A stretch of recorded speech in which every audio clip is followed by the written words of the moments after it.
Hello my dear friends, welcome back to my YouTube channel. Friends, कैसे हैं आप सब? आशा करती हूँ कि आप सब सुखी होंगे, स्वस्थ होंगे। और फ्रेंड्स, आप सभी लोगों की तरफ से बहुत सारा प्यार मिल रहा है, इसके लिए मैं आप सभी का धन्यवाद करना चाहती हूँ। बहुत बहुत धन्यवाद आप सभी का।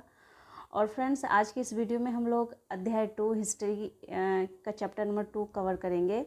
अध्याय 1 हमने पूरा कर लिया है, और अगर आपने वो वीडियो नहीं देखी है तो आप जा कर के उस वीडियो को देख सकते हैं। और ये आपका क्लास 6 हिस्ट्री की बुक से लिया गया है।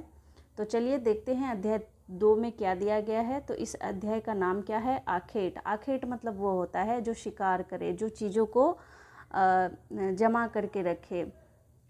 खाद्य संग्रह मतलब खाने की चीज़ों का संग्रह करना, इकट्ठा करना, भोजन उत्पादन तक। तो ये आपका पूरा टॉपिक है, इसी के ऊपर ये पूरा चैप्टर दिया गया है। तो इस बारे में हम लोग क्या पढ़ रहे हैं कि आरंभिक नगर की बात हो रही है यहाँ पर।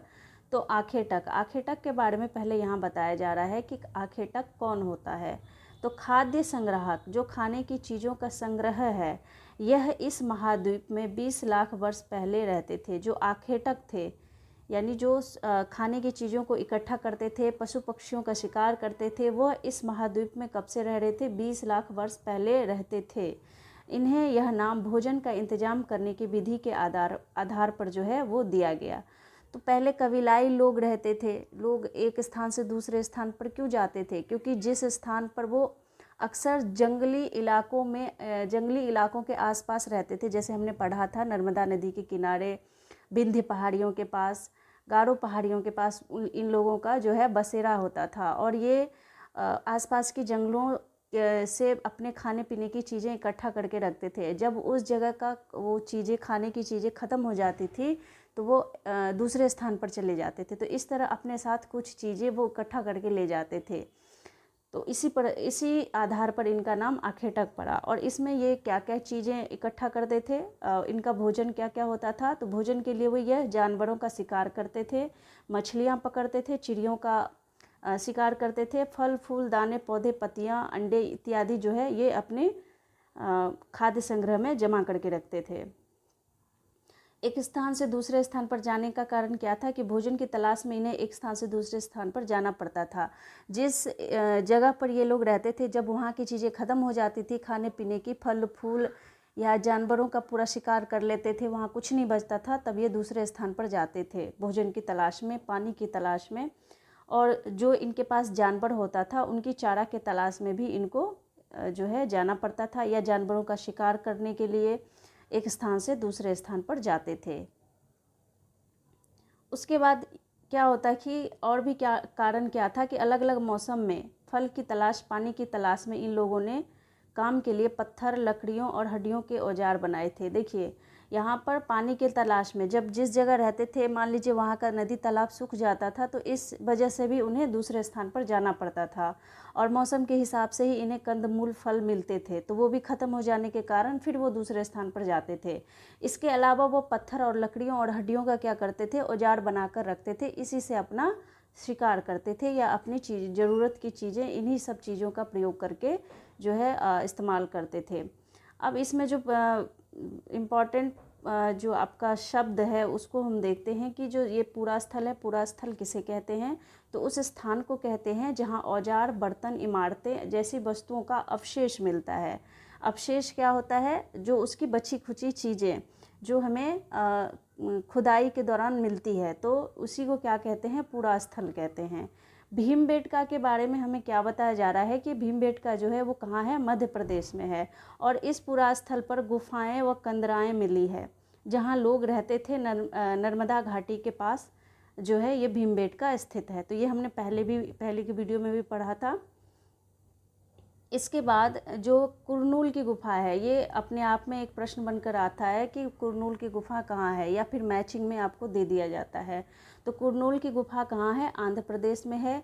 और यहाँ पर क्या मिला है? राख के अवशेष मिले हैं, यानी लोग आग जलाना जानते थे, और इसका इस्तेमाल प्रकाश यानी लाइट के लिए यूज़ करते थे, और मांस को पकाने के लिए, भूनने के लिए, या फिर खतरनाक जानवरों को दूर भगाने के लिए ये आग जलाते थे, आग का प्रयोग करते थे।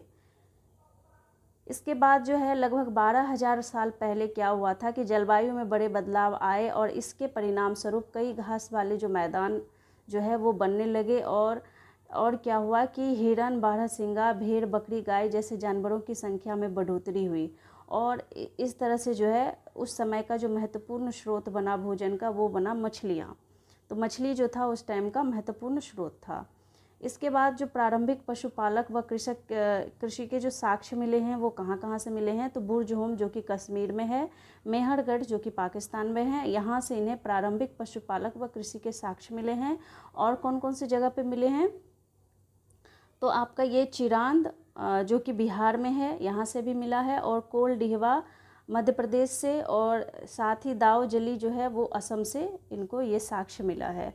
उसके बाद हम पढ़ते हैं कि बुर्ज होम के बारे में क्या बताया गया। तो बुर्ज होम क्या है, वर्तमान कश्मीर में है, और लोग गड्ढे के नीचे घर बना के रहते थे जिन्हें गर्तवास कहा जाता है। तो गर्तवास में रहते थे, ज़मीन के अंदर गड्ढे के अंदर घर इनका होता था। तो ये जो है गर्तवास वो बुर्ज होम में है। बुर्ज होम कहाँ है, कश्मीर में है। अब मेहरगढ़ के बारे में पढ़ते हैं। तो मेहरगढ़ जो है, मेहरगढ़ में बस्ती का आरंभ 8,000 साल पहले। यह स्थान ईरान जाने वाले रास्ते में महत्वपूर्ण था। ईरान जाने वाला जो रास्ता था वो लोग इसी रास्ते से जाते आते थे। और यह कहाँ पर स्थित है, ये बेलन दर्रे के पास है।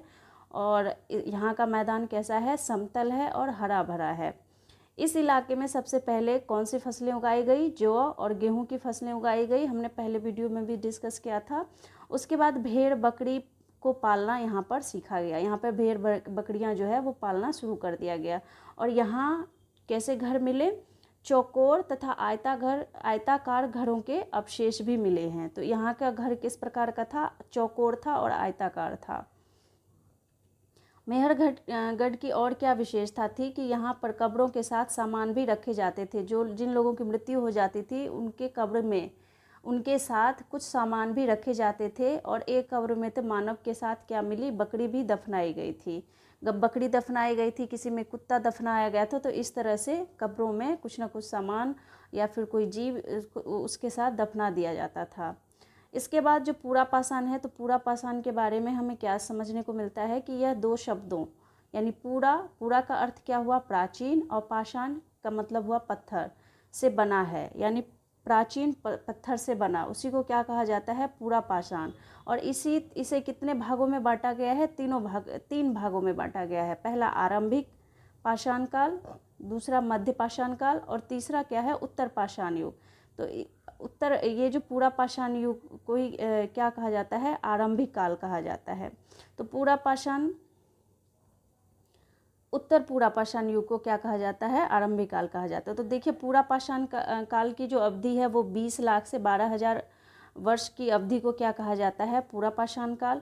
और साथ ही जो है मध्य पाषाण काल, इसको हम कहते हैं 12,000 से 10,000 के समय अवधि को हम मध्य पाषाण काल कहते हैं। और कहा जाता है कि इसी काल में क्या देखने को मिला था, पर्यावरणीय बदलाव मिले हैं, जिसमें हिरन, बारहसिंगा इस तरह के जो जीव हैं उनका जो है वो चीज़ एनिमल देखने को मिला था। उसके बाद पूरा पाषाण काल की क्या विशेषता है कि पूरा यानी प्राचीन, यहाँ पे भी पूरा का मतलब क्या है, प्राचीन, पाषाण यानी क्या बना है, पत्थर। तो इसको हमने ऊपर ही पढ़ा था, ये दोबारा से हो गया यहाँ पे। और ये हमने पढ़ लिया था पूरा पाषाण काल युग और मध्य पाषाण काल युग। और नव पाषाण काल युग को हम किस तरह से देखते हैं, 10,000 साल पहले ही क्या हुआ था, नव पाषाण युग का जो है आरंभ हुआ था। तो इसी युग को क्या कहते हैं, अगले युग की शुरुआत जो है इसी नव पाषाण युग को कहते हैं। तो फ्रेंड्स, ये चैप्टर 2 में जितने भी आपके महत्वपूर्ण पॉइंट्स थे वो मैंने इसमें कवर करने की कोशिश की है। और नेक्स्ट वीडियो मैं जल्दी ही लाने की कोशिश करूँगी। तो आप सबका बहुत बहुत धन्यवाद मेरे चैनल पर बने रहने के लिए, सपोर्ट करने के लिए। So thank you so much and bye bye.